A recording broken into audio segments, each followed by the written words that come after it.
அண்மை செய்தியை பார்த்து வருகிறோம்.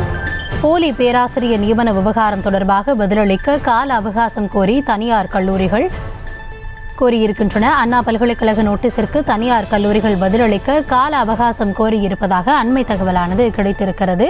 இது குறித்த விவரங்களோடு இணைகிறார் எம்முடைய செய்தியாளர் ராஜேஷ்.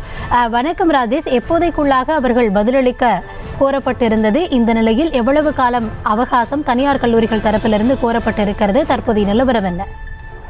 கௌதமி வணக்கம். போலி பேராசிரியர் விவகாரம் தொடர்பாக தனியார் கல்லூரிகள் அண்ணா பல்கலைக்கழகத்திற்கு பதில் கடிதம் எழுதியிருக்கிறார்கள்.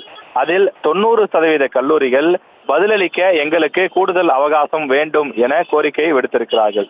அண்ணா பல்கலைக்கழகத்தின் கீழ் சுமார் 440 தனியார் கல்லூரிகள் சுமார் 440 தனியார் கல்லூரிகள் இயங்கி வரும் நிலையில் அவற்றில் 295 கல்லூரிகளில் போலி பேராசிரியர்கள் பயன்படுத்தப்படுவதாக ஆதாரங்கள் வெளியாகி பெரும் அதிர்ச்சியை ஏற்படுத்தியது. இந்த விவகாரம் தொடர்பாக அண்ணா பல்கலைக்கழகத்தின் மூலம் சம்பந்தப்பட்ட தனியார் கல்லூரிகளுக்கு நோட்டீஸ் அனுப்பி விளக்கம் கேட்கப்பட்டிருந்தது. அவர்களுக்கான அந்த காலக்கெடு 2 தினங்களுக்கு முன்பு நிறைவடைந்த நிலையில் அவர்கள் அனைவரும் பதில் கடிதம் அனுப்பியிருக்கிறார்கள்.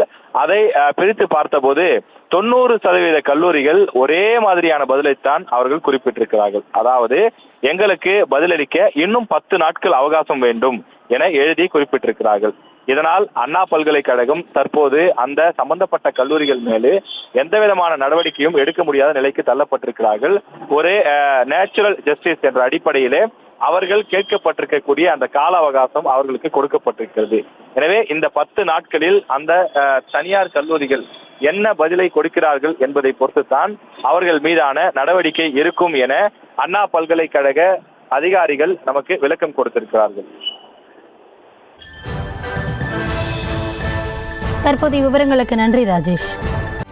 செய்திகளை உடனுக்குடனும் துல்லியமாகவும் தெரிந்து கொள்ள சப்ஸ்கிரைப் பண்ணுங்க.